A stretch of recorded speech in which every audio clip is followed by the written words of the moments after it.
On the day my elder sister was crowned empress, an imperial decree bestowed me upon Song-sun. After our marriage, I showed him every kindness and tenderness. Yet he remained as cold as ice. For 10 years of marriage, Song-sun never once entered my chamber. I always believed it was because I wasn't good enough. Until that day, when I accidentally witnessed Song-sun gazing at my elder sister's portrait, his face etched with sorrow. It turned out he had always loved my elder sister. Even the child I had raised for 10 years was his and my elder sister's. I was so enraged I coughed up blood and died. When I opened my eyes again, I had returned to the day my elder sister's marriage was decreed. My gaze swept past the imperial edict as I looked up at the young emperor seated upon the dragon throne. Your humble servant has admired your majesty since childhood. My sole wish in this life is to enter the palace. Behind me, Song-sun, cold as jade, slipped and shattered a porcelain cup. When I lay dying from poison, Song-sun first entered my bedchamber. He stood before my bed, looking down at me with an expression as still as water. No servants were present, nor any physician. I thought he must have been afraid. Afraid I would expose his shameful secret. The seemingly virtuous crown prince Song secretly yearned for his own sister-in-law, the current empress. Lying on the bed, gasping for breath, I glared at him with eyes bulging. Had I not stumbled upon him today, weeping before a painting while I delivered fish soup to his study, I might still be deceived. No wonder. After 10 years of marriage, he never once touched me. I thought it was my own fault. But it was because his heart already belonged to his elder sister, and he was preserving his purity for her. Song-sun, you ruined my life. May you die a miserable death. I cursed him hoarsely, yet he remained as calm as ever, as if facing a raving lunatic. A metallic taste rose in my throat. I looked past Song-sun to the figure behind him, Song Yueching. He was the son of a collateral branch of the Song family, orphaned at birth. When I entered the Song household, he was barely a year old. Though not my biological child, I had raised him for 10 years, treating him as my own flesh and blood. Now that I was dying, he was my greatest concern. So I suppressed the hatred churning within me, forcing out my last breath to bid him farewell. Yueching, come to your mother. Unexpectedly, he did not obey as he usually would. Instead, he stood frozen, his gaze evasive. After a moment, he said, "No, you're not my mother." I froze, murmuring, "Yueching, you." Before I could finish, a thunderclap struck my mind. Suddenly, I understood. My elder sister was named Ning Suching. Yueching, Yueching. He was the child of Song-sun and my elder sister. It suddenly struck me, before marrying Song-sun, news had reached the palace that my elder sister had suffered a difficult childbirth. It turned out that the infant hadn't perished, but had been secretly brought into Song-sun's residence. To the outside world, he was merely referred to as a son of a collateral branch of the Song family. I had, in fact, raised the child of this illicit affair for a full 10 years. Rage tore through my chest, and blood spurted from my mouth. My trembling fingers pointed at father and son, speechless for a long moment. After a few breaths, my arms went limp and fell. I died with my eyes open. On the 5th day after my death, the Empress, overcome by grief, passed away suddenly. The world marveled at the profound bond between the Empress and her younger sister. At midnight, Song-sun arrived with a bundle of gold and silver, accompanied by Song Yueching and a contingent of secret guards. They opened the Empress's coffin, a single pill administered, and the deceased Ning Suching miraculously revived. She threw herself into Song-sun's arms, sobbing softly, "Ah, Sun, I've finally escaped. Thank goodness for you. Without you, I truly couldn't have gone on living. You don't know, though he honored the promise made to my father and gave me the empress's title. His heart remained fixated on a dead woman. If you hadn't devised this ruse of feigned death, I fear I would have wasted away in the lonely depths of the palace. But poor Fuyun suffered. Finishing her words, she lifted her head from Song Sun's embrace and studied his expression without betraying her own emotions. Seeing his face remain unchanged, Ning Suqing tentatively asked, "Soon, you haven't touched her, have you?" Noticing Song Sun's stunned look, Ning Suqing gently nudged his arm. "Ah, soon?" Only then did Song Sun snap back to reality. He shook his head slightly. "Having sworn to love only you this lifetime, I would never touch another woman." Ning Suqing exhaled in relief, her tone affectionate. "I knew it. My Ah-sun would never stray." As she spoke, she reached out to hook her finger through his. But somehow, he sidestepped her. Startled, she opened her mouth to protest when a timid voice sounded beside her. "Mother." It was Song Yuqing. Ning Suqing's expression stiffened, but she quickly regained her composure and smiled. "Qing'er, your contribution was significant in Mother's escape this time. Had you not brought those bowls of medicinal broth to your aunt, she wouldn't have drunk them without suspicion. Without that, Mother couldn't have feigned death and slipped away." Song Yuqing gave a shy smile, her eyes brimming with deep filial affection as she cautiously nestled into her mother's embrace. Hovering nearby, I witnessed this profound mother-daughter bond, my soul trembling with rage. Half a month ago, I fell gravely ill without warning. Despite daily medicine, no improvement came. So this was the root of the problem. It was my fault for trusting Song Yuqing too much. They must have exploited that very weakness. When the physician examined my meals, I specifically instructed the maids not to hand over the bowls with medicinal residue. But how could an 11-year-old conceive such a vicious scheme? Thinking this, my gaze shifted to Song Sun, standing silently nearby.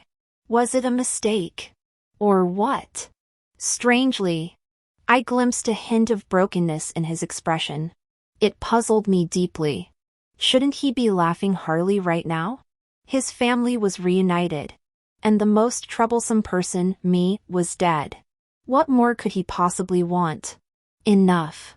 Stop talking, he said coldly. I couldn't help but sneer. Pretending. Ning Suqing froze in place, stunned by his outburst. Only when Song Yuqing gently tugged her sleeve did she realize Song Sun had already turned and walked away. She hurried after him. I remained suspended in place, watching the receding figures of the three. My vision gradually grew hazy.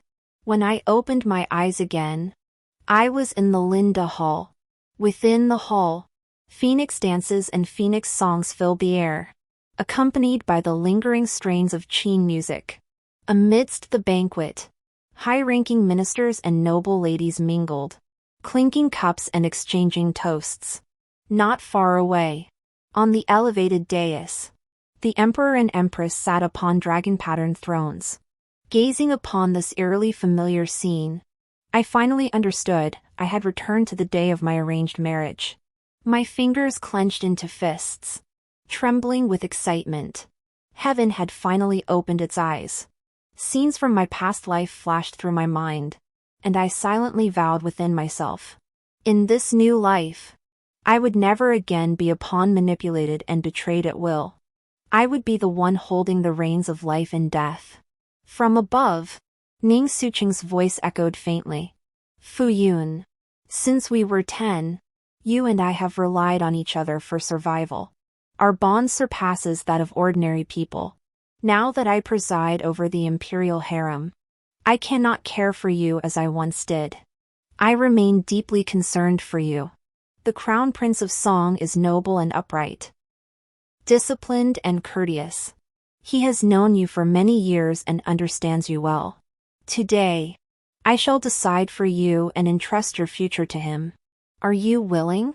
I lifted my head to meet her gaze, filled with concern. A faint, indifferent curve playing at the corners of my mouth. She plays the part so convincingly. In my past life, I was deceived by this very facade, truly believing she sought to bestow upon me a good marriage. Little did I know it would lead to the ruin of my entire life. The agony of 1,000 ants gnawing after poisoning is like leaving the arrowhead embedded in the bone. Turning my head, I caught sight of Song-sun seated nearby, clothed in white, his expression stern and distant. He resembled an immortal untouched by worldly dust. Yet beneath that cold, otherworldly facade lay such vile depravity. Recalling how I had once loved him so humbly in my past life, I felt a wave of nausea wash over me. This lifetime, I would never repeat that mistake. With that resolve, I withdrew my gaze and curtsied gracefully to Empress Ning Suching. I replied softly, "Your Majesty's kindness. I am profoundly grateful." Out of the corner of my eye, that figure in white remained unmoved, as if detached from the scene. "Since you are willing, that is most excellent. Come to the palace tomorrow, and I shall discuss the wedding date with you." With that, Ning Suching smiled and motioned for me to rise. I shook my head, remaining kneeling on the ground, and said slowly, one word at a time, "Only." "This humble servant refuses." Ning Suching's smile froze on her lips. Song-sun, who had been sipping tea with closed eyes, suddenly opened them and turned to look at me, his expression shifting several times. I paid him no mind. Turning, I bowed gracefully toward the young emperor seated upon the dragon throne, a posture both dignified and tinged with just the right measure of maidenly bashfulness. "This humble maiden has long harbored affection for your majesty. I once vowed that even if I could not enter the palace to serve by your side, I would never consent to marry another." The words fell, and the banquet, bustling moments before, fell instantly silent. All sat rigidly upright, eyes fixed on their noses, noses fixed on their hearts. Who at the banquet did not know that His Majesty had little interest in women, since ascending the throne, save for the night of his wedding to the Empress? He had never set foot in the harem, leaving the 3,000 beauties to endure lonely nights in their chambers. That someone would now willingly enter the palace to endure this living widowhood was utterly inconceivable. After a few breaths, a mocking chuckle drifted down from above. Xiao Qingyan casually lifted his gaze, his eyes fixed on me with an intensely aggressive stare. His thin lips parted, his tone tinged with amusement. Such profound devotion, this emperor was wholly unaware. His deep voice carried the unmistakable authority of a sovereign. My heart pounded like a drum in my chest as I clenched my palms, forcing myself to meet his gaze. This humble maiden's devotion to His Majesty is as pure as the heavens and earth, as clear as the sun and moon. A collective gasp rippled through the chamber. The figure in white before me paused. How deeply moving. Xiao Qingyan stared at me for a long moment before suddenly curving his lips into a smile. "Then so be it. I bestow upon you the title Chun. Choose a date to enter the palace as a consort. A sovereign's word is final." At the banquet, everyone's expression changed, including Ning Suching's. Even I was utterly baffled. Not only was I to enter the palace as a consort, but I was even being granted a title. Suppressing my astonishment, I curtsied in gratitude. "Yes. Thank you, Your Majesty." With that, I rose and returned to my seat. Yet beside me, I heard the sharp crack of porcelain shattering. Turning toward the sound, my gaze fell upon Song-sun's face, pale as paper. After 3 days of rest at the mansion, the imperial edict arrived, accompanied by my maid Ling Dong and wooden trunks packed with belongings. I prepared to board the carriage bound for the palace. The moment I stepped outside the mansion gates, I saw someone standing silently by the roadside. It was Song-sun. He still wore his signature white robes, yet his usual cool demeanor had vanished. Weariness and despondency were etched across his features. His lifeless eyes flickered with faint light upon seeing me. He took a few steps forward. Fu Yun. I stepped back, refusing his approach. Then, in a cold tone, I said, Prince Song, that is enough. Seeing my reaction, Song Sun's already pallid face grew even paler. He stared at me with a gaze that seemed almost shattered, like a dog abandoned in an alley. To an uninformed observer, this scene might suggest I had wronged him. I clicked my tongue impatiently. Beside me, Ling Dong whispered into my ear, Miss, Prince Song has been stationed outside the mansion these past few days. He hasn't left. Not even in the pouring rain. I nearly laughed out loud. What a pathetic display of devotion. Why won't the heavens just hail him to death? Seeing Ling Dong's face tinged with pity, I couldn't help but recall her fate in a past life. Falsely accused of adultery, she threw herself down a well. And the one who reported her? The very maid Ning Suqing had planted beside Song Sun. So I pinched the baby fat on her cheeks. Ling Dong, remember what I say. Never pity a man, or you'll bring misfortune upon yourself. This silly girl always took my words as gospel. Hearing this, she immediately tore her gaze away from Song Sun. Her expression settled into calmness as she studied me, keeping her eyes fixed straight ahead all the way to the carriage. Passing Song Sun, she even deliberately widened the gap between them as if avoiding a plague.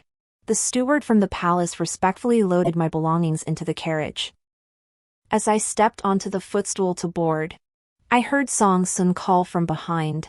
Fu Yun, you're returning too, aren't you? My footsteps faltered. No wonder Song Sun was different from my past life. So he had reincarnated too. What? Was this because his life with Ning Suqing in the past had been unsatisfactory? So he was coming back to try and keep me this time? Was he that confident? Did he really think I'd still care about a worn-out shoe someone else had already stepped into? A mocking smile curled my lips. I turned back, feigning confusion. What is Prince Song saying? I don't understand. Yet Song Sun rushed forward several steps, his voice filled with regret and urgency. I know you resent me, hate me, I accept all that. I was indeed at fault before. But I've learned my lesson. You loved me so deeply once, why can't you give us a chance to start anew? Standing atop the stool, I looked down at him for the first time. Prince Song, watch your words. I declared at that palace banquet, the only one I've ever admired since childhood is the emperor. How could I possibly love you? Now that I'm entering the palace. Why does Prince Song choose this moment to slander my virtue? What are your true intentions? As for coveting the position of imperial consort, Prince Song, you do well to weigh whether you're truly worthy of such a role. With that, I gave a contemptuous laugh and climbed into the carriage. The curtains fell, shutting out Song Sun's pleas to stay. Seated inside, I turned a deaf ear, closing my eyes to rest. Meanwhile, at the window of a tea house 2 stories up, diagonally across the street, a man whose expression had been stern let out a soft chuckle. His tone was pleasantly amused. Return to the palace. Upon entering the palace, the various ceremonies and the task of arranging the palace chambers consumed the entire day. Fortunately, the chief steward of the imperial household department had dispatched several capable young eunuchs to assist. So the effort was not overly taxing. As night fell, I bathed and lay on the low couch, eyes closed in quiet contemplation. Just as I pondered future plans, a young palace maid announced outside that the imperial carriage had arrived. So soon? A jolt of alertness shot through me. I hurriedly rose to prepare for the emperor's arrival. As I knelt to pay my respects, the image of Xiao Qingyan's probing, amused gaze from the palace banquet flashed through my mind. A chill ran down my spine. I must make sure to look utterly devoted later. Lost in thought, a pair of long, strong hands lifted me up. Only then did I focus my gaze. Before me stood a man of striking, noble features. His usually stern and tense expression softened under the warm, amber glow of the lamps. Looked at more closely, one could discern a hint of joy hidden beneath his slightly raised eyebrows. My voice softened as I called out to him. Shy and timid. Your Majesty. The palace maids and eunuchs attending nearby withdrew silently. In the vast palace hall, only Xiao Qingyan and I remained. Only then did I realize he had already swept me up in his arms. An unfamiliar sensation brushed my waist, while the scent of dragon saliva incense from Xiao Qingyan filled my nostrils. Skin pressed against skin. I distinctly felt the joyful thump of his heart within his chest. Our gazes met, and his eyes burned like fiery stars. I instinctively turned my head away. A low, rich voice tinged with amusement came from above. You dared declare your feelings to the emperor so boldly at the palace banquet that day. Why have you grown so bashful now? Standing beside me? I stammered, unsure how to respond, when suddenly my body jolted. My hands instinctively sought support, wrapping around the strong, resilient waist beside me. Xiao Qingyan halted his steps, drawing in a sharp breath. When he spoke again, his voice had grown huskier. Don't touch there. I hastily withdrew my hands. My cheeks flushed inexplicably. Honestly, it was as if I were some lecherous man. Only then did Xiao Qingyan resume walking, his stride steadier than before, the grip around my waist tightening slightly. Moments later, he stopped before the bed. As my body touched the soft brocade quilt, I swallowed nervously. In 2 lifetimes, this was my first time alone in such close proximity to a man, and I had absolutely no experience with what was about to happen. I'd even inquired about a palace matron skilled in such matters, intending to invite her for guidance. But the matron never came. Xiao Qingyan arrived first. Lost in thought, I didn't notice him shedding his outer robe and stepping onto the bed. His long arms stretched out, drawing me into his embrace. He seemed particularly fond of this embrace. At such close quarters, the heat radiating from his body spread from our touching skin across my entire being. Can you? I froze, then realized what he meant. My cheeks flushed crimson, and I shook my head in embarrassment. No. A slight tremor rippled through the chest pressed against mine. Xiao Qingyan's low chuckle reached my ear. It matters not. I shall teach you. The next day, I opened my eyes groggily to find Xiao Qingyan's figure gone from beside me. Ling Dong, hearing the movement, drew back the bed curtains for me. Blinding sunlight flooded in through the window. Only then did I realize how long I'd slept. Your Majesty, Ling Dong said. The emperor specifically instructed before leaving that you need not attend the morning court greetings at the empress's palace. He wishes you to rest well this morning to prepare for the evening banquet celebrating your highness as consort. Relieved, I pressed my aching waist with my left hand. I couldn't recall how late last night had gone. Only that Xiao Qingyan had been like a wolf starved for ages. Once he tasted the marrow, he demanded more and more. Ling Dong sat on a small stool by the bed, covering her mouth to stifle a giggle. Your Majesty, it seems the emperor truly adores you. I gave an ambiguous reply. Is that so? Hardly. My mind drifted back to last night, recalling the look in his eyes as he gazed at me, a look filled with the profound joy of something lost and found. And then, in the height of passion, the name Shushu had slipped from his lips. Add to that what Ning Suqing had told Song Sun in my past life, that Xiao Qingyan had always carried a deceased person in his heart. It wasn't hard to guess. I must bear some resemblance to that ill-fated beauty named Shushu. Xiao Qingyan likely saw me as her substitute. But that didn't matter. I couldn't care less what Xiao Qingyan truly thought of me. What mattered was his power. I sought only to leverage his influence to avenge the wrongs of my past life. The thought drew a cold smile to my lips. It was time to meet my empress. My elder sister. She truly held genuine feelings for Xiao Qingyan. Those scrolls, each filled with the characters Qingyan, still lie at the bottom of the wooden chest by her bedside in her bridal chamber. I wonder how she feels now. Does her state mirror that of my past life? When I stumbled upon Song Sun in the study, utterly lost before her portrait, I deliberately had Ling Dong dress me in vibrant, alluring finery, like a quince blossom refreshed by spring rain. The moment Ning Suqing saw me, her expression froze. Only after I addressed her as sister did she barely snap back to reality. She forced a faint smile and said, "What did Fuyun say?" I was momentarily distracted. I covered my mouth with a soft laugh, my hand inadvertently revealing the crimson mark on my neck. "Sister, did you not rest well last night? You look rather unwell." Ning Suqing's gaze fixed intently on my neck, her coral-painted nails digging into the wooden chair's armrest. She couldn't utter a single word. Her senior palace maid, Tao Ji, seeing this, hastily curtsied and answered for her.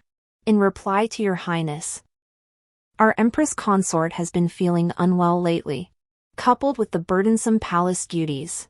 She has been unable to rest well at night." I murmured, "Oh," and suddenly understood. So that's why. Then, shifting my tone, I adopted a humble, inquiring manner. "Speaking of which, Fuyun doesn't seem to be in the best of spirits today either. Sister, don't you think the union of man and woman should be mutually nourishing? After last night, His Majesty seems more energetic than ever, while I'm utterly exhausted." Before I could finish, a sharp crack of shattering porcelain echoed from above.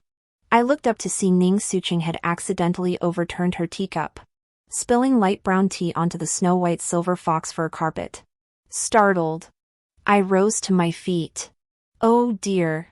Sister, how careless of you. Are you hurt anywhere?" Ning Suqing fixed her gaze on me, a flash of viciousness darting through her eyes, nearly shattering her feigned benevolence. Her chest heaved rapidly. After a long moment, her voice trembled as she spoke.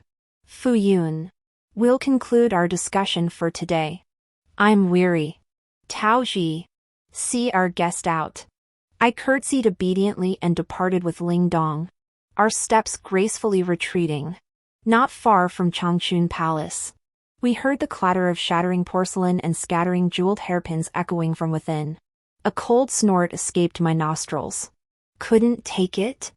I hadn't even begun. The matter of the Empress Dowager's absence from that evening's consort-conferring banquet due to illness shall be set aside for now.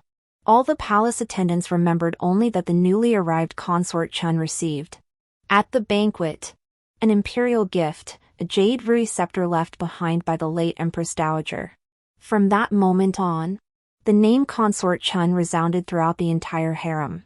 Before Zhongsui Palace, consorts and ladies from every chamber came and went, all seeking to cultivate connections. "Your Highness." Ling Dong frowned with concern as she counted today's gifts. "As the saying goes, tall trees catch the wind. Might we be drawing too much attention?" I lay on a chaise lounge beneath the eaves, basking in the sun, my tone languid and casual.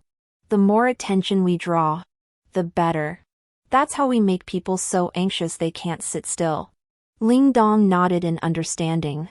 Sure enough, after Xiao Qingyan had spent half a month consecutively in my palace, Changchun Palace dispatched Taoji to deliver a message. The Empress requested my presence for a private conversation. While undressing, I had Ling Dong grab a handful of golden melon seeds to reward the eunuch guarding the palace gate. After tossing the note with its sparse words into the burning inkstone, I curved my lips into a smile.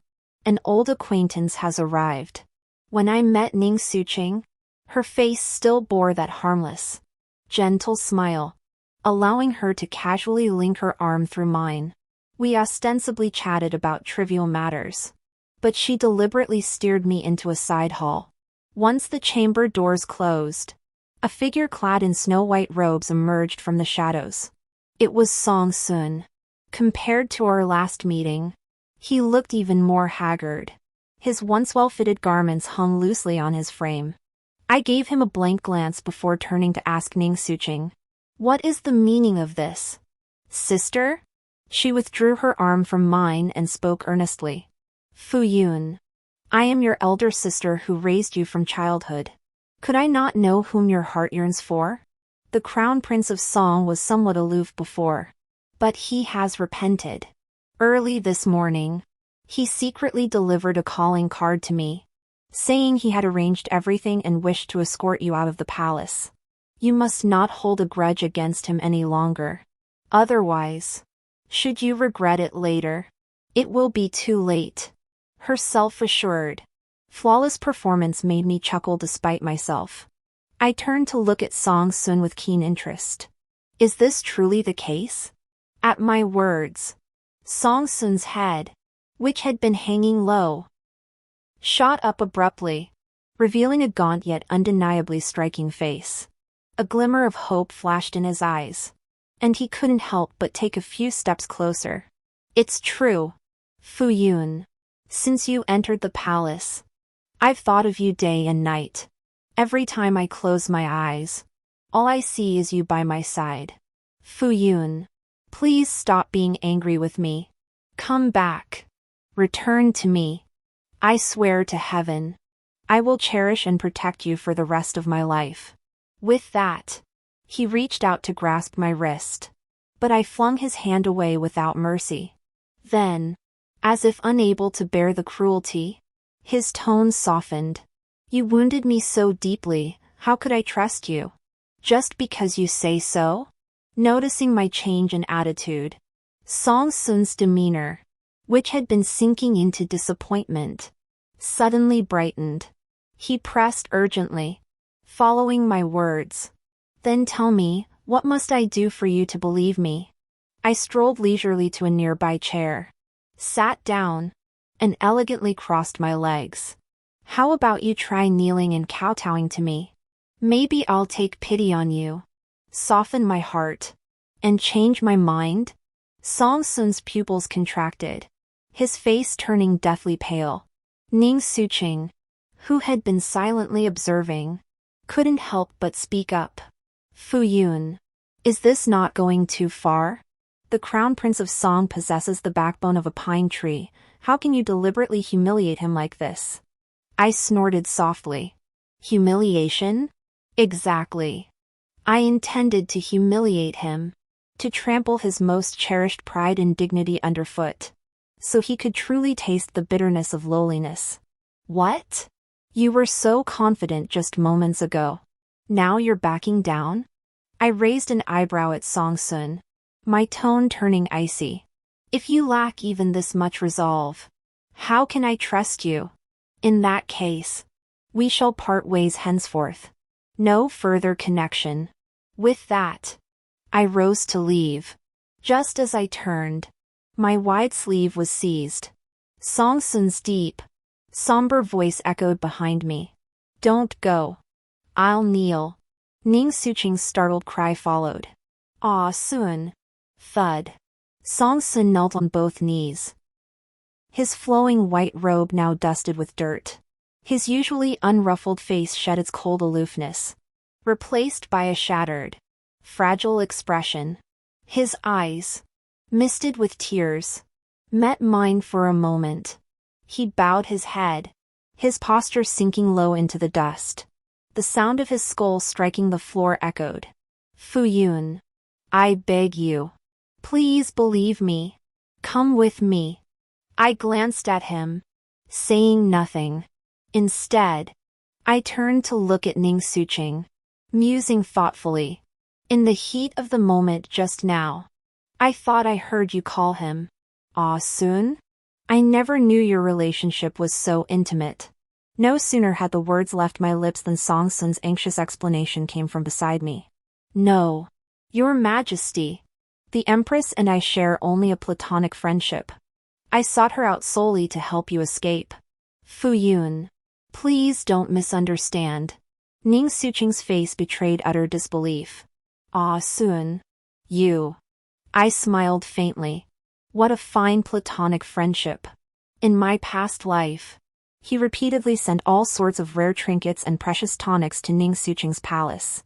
I sensed something amiss and questioned him about it, only to receive the same gentlemanly friendship excuse. I looked down at Song Sun, still kneeling meekly on the ground. A faint boredom stirred within me, yet a light smile touched my lips. A mere gentlemanly friendship. Is that so? 1 month hence, at the Dragon Ascension banquet, bring Yu Qing. I shall await you in the eastern hall of the Cold Palace. A flicker of light danced in Song Sun's eyes. A smile, long absent, curved his lips. As if fearful I might change my mind, he nodded repeatedly in agreement. Then, I turned and bowed to Ning Suqing. Sister, as the Empress, I implore your protection on the day of the Dragon Festival. Once we leave the palace, we shall remember your great kindness forever. Song Sun followed suit, bowing to her. Your Majesty, we humbly request your assistance. Ning Suqing fixed Song Sun with a piercing stare from a few paces away. Her teeth clenched tightly, her expression tinged with bitter resentment at the perceived betrayal. Yet, Song Sun, head bowed, remained utterly oblivious. After a long moment, Ning Suqing forced an extremely strained smile, her voice dry. Rest assured, this Empress will arrange everything for you. With that, she lowered her eyes, concealing the fleeting cruelty within. I pretended not to notice, casting a light glance at Song Sun as I murmured softly. Without the blinders of love, toying with him was easier than playing with a dog. After leaving Changchun Palace, I turned and made my way to the Internal Revenue Department. By the time I returned to Zhongsui Palace, it was already dinner time. The moment I entered the main hall, I saw the figure in imperial yellow seated on the sandalwood chair. His hands, with their distinct knuckles, held a book. Hearing the sound, he didn't lift his head, continuing to read as if he hadn't heard a thing. His ink-black, sword-like eyebrows were tightly furrowed, and his dark, deep eyes revealed no emotion. The servants in the hall all bowed their heads, not daring to breathe a sound. I tentatively took small steps forward. Your Majesty? Xiao Qingyan finally deigned to lift his head. He gave me a fleeting glance before shifting his gaze to the eunuch standing beside him. The eunuch nodded in understanding, flicked his whisk, and led the attendants out in a quiet procession. The hall felt suddenly much emptier. The already oppressive atmosphere grew even more icy. Feeling somewhat baffled, I lowered my gaze, pondering if I had done anything to offend him these past few days. As my thoughts churned, I heard Xiao Qingyan slam a book onto the low table beside him, his words tinged with pent-up frustration. I heard from the palace attendants that you visited the Empress's palace today. I nodded in acknowledgement. Your servant was invited by the Empress to Changchun Palace for a brief visit today. We became engrossed in reminiscing about our maiden days and lost track of time, resulting in my failure to greet your Majesty's arrival. I beg your Majesty's forgiveness. Xiao Qingyan fell silent for a long moment, his tone peculiar. Is that all? I paused, then added. After leaving Changchun Palace, I stopped by the Imperial Household Department and asked the chief steward to send over a few pots of blooming flowers. Xiao Qingyan hummed in acknowledgement. Anything else? I was utterly baffled. Could he have discovered what happened in the side hall of Changchun Palace today? But the doors were tightly shut, with palace maids and eunuchs guarding outside. It seemed unlikely that someone could have eavesdropped without me noticing. Beads of sweat formed on my forehead. I forced my voice to remain steady, bowing my head respectfully. Nothing else. Your Majesty, I only visited those 2 places today. Xiao Qingyan remained silent for a long time. The afterglow of the setting sun streamed through the window lattice, casting an orange-yellow halo that drifted from my side to Xiao Qingyan's feet. After an unknown span of time, Xiao Qingyan rose from his sandalwood chair and walked slowly to my side. A finger lifted my chin, forcing me to meet his gaze. His eyes were dark and profound, like a moonless, starless night sky, compelling one to peer into their depths. Ning Fuyun. At the palace banquet that day, you declared your admiration for me, vowing to marry none but me in this lifetime. You swore your sincerity was witnessed by heaven and earth, attested by sun and moon. Was that truly from your heart? The shift in topic was so abrupt I hadn't even noticed the change in his address.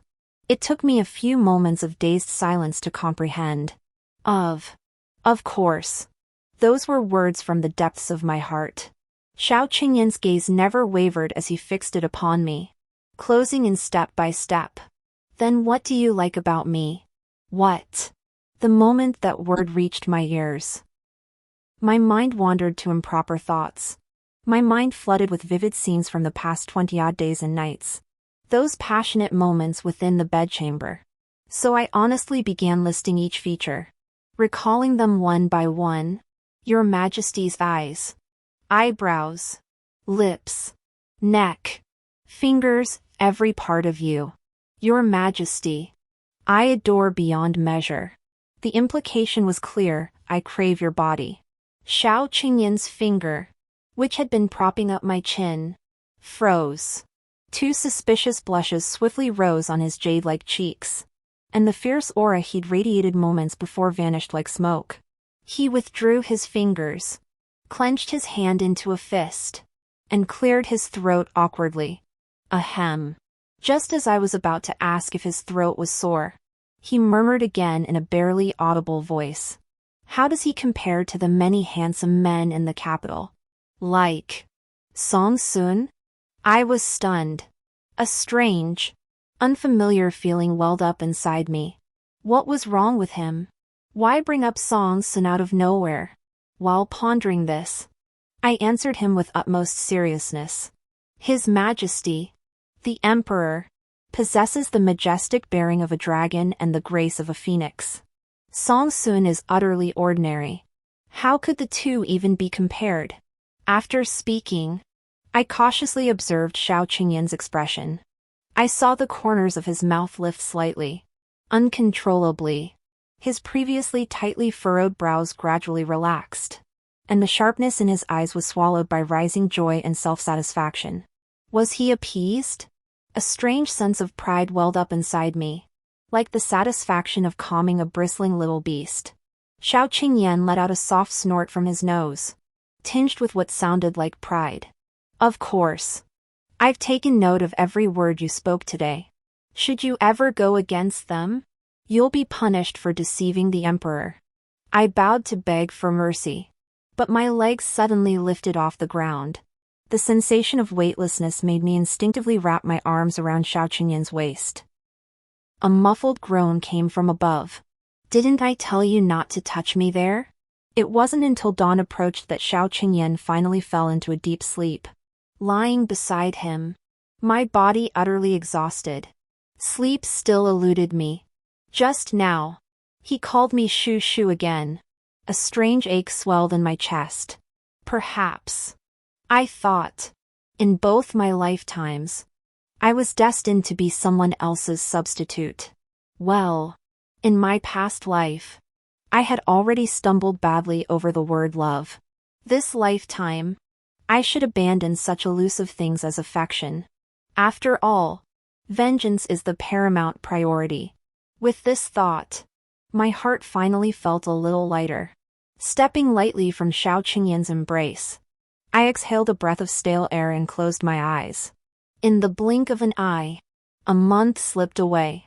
At the Dragon Ascension banquet, lanterns glowed as the festivities reached their peak. The lingering strains of stringed instruments filled the air. Dancers in jade-green robes swept their sleeves like rippling water, their movements as graceful as mountains meeting rivers. As the feast reached its climax, imperial relatives and court officials rose in unison, offering distant toasts to the emperor's robust health and boundless longevity. Amidst such jubilant atmosphere, I couldn't resist sipping a few cups of fruit wine. Yet soon, dizziness and nausea overtook me. Not far away, Xiao Qingyan's concerned gaze met mine. Clutching my forehead, I said weakly, "Your Majesty, this humble servant cannot hold her liquor. I wish to step outside for some air." Xiao Qingyan nodded understandingly. Beside him, Ning Suqing, who had been silent for a long while, rose to follow me. "This palace will accompany my sister." I readily agreed. But as I turned to leave, my wrist was seized. Xiao Qingyan's voice was soft as a whisper in my ear. "Remember to return." I paused. But when I looked back, his expression was calm and composed. Relieved. I gave him a slight nod. After leaving the Linda Hall, I took Ling Dong with me and walked alongside Ning Suqing toward the cold palace. No palace maids or eunuchs passed by along the way, only the cool night breeze accompanied us. At the gate of the cold palace, Ning Suqing stopped. She gripped my hand tightly, her beautiful eyes brimming with tears. "Fu Yun, parting today. I know not when we may meet again. Yet, though my heart aches with 1,000 sorrows, I cannot bear to stop you from pursuing your own happiness. Go now. Once you've settled outside the palace, remember to send word to me. Let me know you've arrived safely, so my worries may be eased." With that, she turned away, trembling, and wiped her tears with her sleeve. I sneered inwardly, thinking it a pity she'd never take up acting with the Southern Opera troupe. Even so, my words were laced with concern. "Sister, please do not fret too much over Fuyun. Instead, focus your thoughts upon yourself. Life in the harem is lonely, and we have no kinsman to rely on. You must bear an heir to the throne soon, so you may have support in the future." Ning Suqing's expression of reluctance cracked slightly. Only recently did I learn from an experienced matron that although Xiao Qingyan had crowned Ning Suqing as empress, he had never consummated their marriage. For the mother of a nation, this was undoubtedly a profound disgrace. No wonder she had lost her composure to such an extent when I arrived at Changchun Palace bearing those marks. So it seems what I endured in my past life is now being replayed in hers. Were circumstances not prohibitive, I'd have asked her how it felt. A cold curve slowly formed at the corner of my lips. Turning away from the pale-faced Ning Suqing, I stepped into the cold palace. Within the dim, dilapidated chambers, a solitary candle flickered in the breeze. Beside the lamp, Song Sun heard the movement and abruptly turned his head. "Fu Yun, you've finally arrived." He spoke as he approached me. I asked him, "Why are you alone?" Song Sun replied at breakneck speed. "Yu Qing and the attendant servants are outside the palace, secured in a carriage. Fu Yun, time is precious. We must leave at once." As he spoke, he reached out to take my hand. The instant our skin touched, revulsion made my skin crawl. I instinctively pulled my hand back. Song Sun looked utterly bewildered. "Fu Yun, you..." Before he could finish, he suddenly collapsed, slumping limply against a nearby wooden beam. Ling Dong, standing beside him, rushed forward in alarm, instinctively shielding me behind her. Moments later, Song Sun opened his eyes, his gaze unfocused, his breathing suddenly becoming heavy and labored. In the flickering candlelight, his face glowed with an unnatural flush. He lifted his gaze, his feverish eyes locking with mine. "Fu Yun, why do I suddenly feel so hot? Ugh. I feel awful. Fu Yun, help me." As he spoke, he tore open his robe, exposing vast swathes of mottled skin beneath. One glance was enough to make me retch violently on the spot. Compared to Xiao Qingyan, Song Sun was truly unbearable to look at. Ling Dong, standing before me, rebuked him sternly. "Prince Song Sun, have you lost your mind? If you wish to indulge your desires, go to the brothel." Song Sun seemed oblivious, staggering to his feet and lunging toward us. I shouted toward the palace entrance. Seize him! Instantly, several agile young eunuchs burst through the door, swarming over Song Sun and binding him with hemp ropes. Only then did Ling Dong relax. Returning to my side, she muttered in relief. Thank goodness your highness was prepared. That weakling-looking man is terrifying when aroused. I smiled, patting her head, then walked slowly toward Song Sun, unable to bear his repulsive gaze. I raised my foot and stomped hard on his face. My tone was deliberately slow. Don't worry, Prince Song. I'll find someone to relieve you of your urges.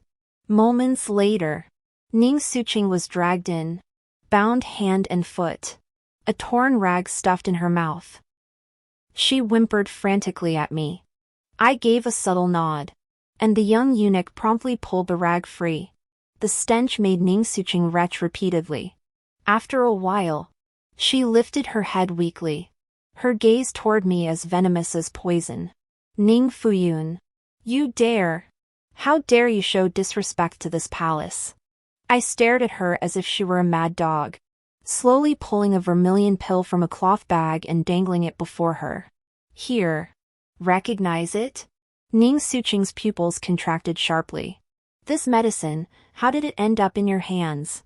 I smiled brightly. The maids of Changchun Palace love to steal and scheme. My men took your sister's treasured possessions right from under their noses. Don't worry.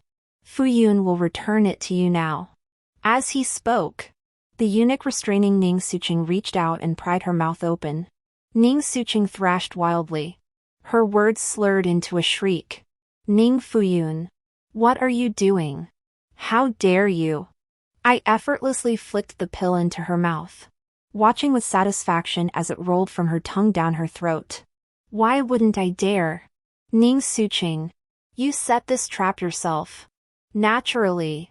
You must finish it. I see how perfectly suited you are for Song Sun. With your shared past. Today I'll lend a hand to unite this ill-fated pair. With that, I signaled the eunuch to untie the ropes binding her. The moment she was freed, Ning Suqing immediately knelt and racked her throat, trying to force the pill out. But the pill had already begun dissolving inside her. How could she possibly spit it out? I sneered contemptuously. To spare my eyes the sight of filth. I lifted my foot and walked slowly toward the palace exit. Frustrated by her futile efforts, Ning Suqing rose in despair. She looked at me and suddenly smiled. Ning Fuyun. Do you truly believe the emperor loves you? At today's Dragon Ascension banquet, do you know the name of that lead dancer? Listen carefully, her name is Xiayun Shu. She is the woman the emperor truly loves. She didn't die. She has returned. As for you, Ning Fuyun, you're merely her stand-in. My footsteps faltered. What does this have to do with me? Only after speaking did I realize my throat was parched and raw. Xiayun Shu. So she was Shu Shu? A fleeting glimpse from the banquet flashed through my mind. It seemed their appearances did bear a certain resemblance, and the identical character Yun in both their names. Biting my lip to suppress the stabbing ache in my heart, I stepped down the stairs. But in the next instant, darkness engulfed me without warning. Just before consciousness faded into nothingness, I heard frantic shouts. Your Highness? Shu Shu. When I awoke again, I was in Zhongsui Palace. Your Highness has awakened. Ling Dong, overjoyed, hurriedly offered me the tea in her hands. I took the small cup, lowering my gaze to sip the tea. Ling Dong chattered away beside me. Your Majesty, you wouldn't believe it. When the Imperial Guards arrived, they caught those two in the act, twisted together. Clothes and jewels strewn everywhere. The whole chamber was a scene of utter debauchery. Just thinking about it still makes me shudder. Thank heavens your Majesty foresaw everything. If not for your divine foresight, we'd have fallen into that villain's trap. The consequences would have been unimaginable. After hearing this, I asked only one question. Where is the emperor? Seemingly taken aback by my first inquiry, Ling Dong hesitated before answering uncertainly. With such scandal erupting in the palace, those two have been secretly imprisoned in the dungeon. The emperor is likely interrogating them there now. I murmured a low "oh," noticing my unease. Ling Dong's eyes brightened as she leaned in mysteriously. Your Highness, I've just learned some good news. Before I could ask what it was, a figure clad in imperial yellow swept into the hall from outside. Xiao Qingyan strode quickly to my side. Looking for me? Seeing his beaming face, a surge of irritation welled up inside me. What? So delighted just because your white moonlight has returned? Why has your majesty come? I thought you were keeping Shushu company. After speaking, I turned my head away, refusing to look at him, not even noticing the bitter edge in my own words. Xiao Qingyan laughed aloud. Indeed, I was keeping Shushu company. He actually admitted it so directly, and with such a matter-of-fact tone. My heart clenched suddenly, a wave of bitterness surging from my chest. I gritted my teeth, forcing down the tremor in my voice. Then why did your majesty come to Zhongsui Palace? Wouldn't it be better to see Miss Shushu herself instead of this substitute? The words fell, and the hall grew so quiet you could hear a pin drop. The atmosphere froze, and I heard no reply from Xiao Qingyan. He must have been driven away by my anger. The thought brought two clear tears sliding down my cheeks. Suddenly, the familiar scent of dragon's drool incense wafted into my nostrils. Xiao Qingyan, who had been driven away by my anger, now sat sideways before the couch, pulling me into his embrace. Gently, he used his fingers to wipe away my tears. There. Stop crying. Having a child truly changes you. Your jealousy has grown stronger. It's my fault. I knew you were in a sensitive state of mind. Yet I deliberately teased you. Ling Dong, standing nearby, covered her mouth and giggled. Your Majesty, even you're feeling jealous? Have you forgotten? When we were young, we often snuck out of the mansion together. Out there, you were Shushu, and I was Shinshin. The tears that had been welling up in her eyes instantly retreated. Come to think of it, that does ring true. So, the Shushu Xiao Qingyan always spoke of was actually me? The thought sparked a sudden recollection, that time we snuck out as children, and the head peeking over the wall not far away. Recalling it carefully, those features and expressions, weren't they just a miniature version of Xiao Qingyan? I looked up in disbelief, meeting Xiao Qingyan's eyes brimming with laughter. So, Xia Yinshu? A finger gently tapped my nose. Just some random person. Why do you believe others so easily? I was momentarily speechless. The ache in my heart just moments ago now felt like it had fallen into a pile of soft, fluffy clouds. I was dazed and disoriented, my ears replaying Xiao Qingyan's words from earlier. Wait. What did he just say? Indeed. Someone is carrying a child. Carrying a child? Who is carrying a child? I'm carrying a child? 3 months later, my pregnancy was stable. With a single imperial edict, Xiao Qingyan restored the freedom of the concubines in the harem. Most were taken back by their families. The rest either joined the palace's official examinations or, having grown indifferent to everything, decided to stay within the palace walls. Why bother serving others when they could simply lie low and receive a monthly stipend? After the coronation ceremony, accompanied by Xiao Qingyan, I visited the dungeons. Ning Suqing rose from her tattered straw mat, her gaze filled with shock, suspicion, and bitter hatred. Ning Fuyun, Song Sun, imprisoned in the adjacent cell, heard the commotion, clutching the wall with both hands. He struggled to crawl over. His hair was matted, his face gaunt and emaciated. If cast into a bustling marketplace, commoners would mistake him for a beggar. Who could believe this was once the renowned Crown Prince Song? his gaze fixed on me with unyielding intensity. His right hand reached through the wooden bars, his throat emitting a sharp, grating sound like a blade being sharpened. Fuyun. Fuyun. Beside me, Xiao Qingyan's brow furrowed as his arm tightened around me. Only then did Song Sun seem to notice the figure standing beside me. Beneath his matted hair, his eyes instantly dimmed. Outside the dungeon, several jailers carried a stretcher inside. The moment the white cloth was lifted, Xiao Qingyan's broad palm covered my eyes. Song Sun cried out in disbelief. Qing'er? Several days prior, Imperial guards patrolling the moat had retrieved a child's body from the river. After 3 months, flesh and skin had been entirely devoured by fish and shrimp. The censorate identified the child as Song Yueqing through his clothing and jade pendant. Several days later, the cause of death was confirmed. Servants bribed by the deposed empress had personally thrown him into the river, where he drowned. After the censorate official finished his clear and methodical report, Song Sun began frantically pounding his fists against the prison cell wall. You venomous woman!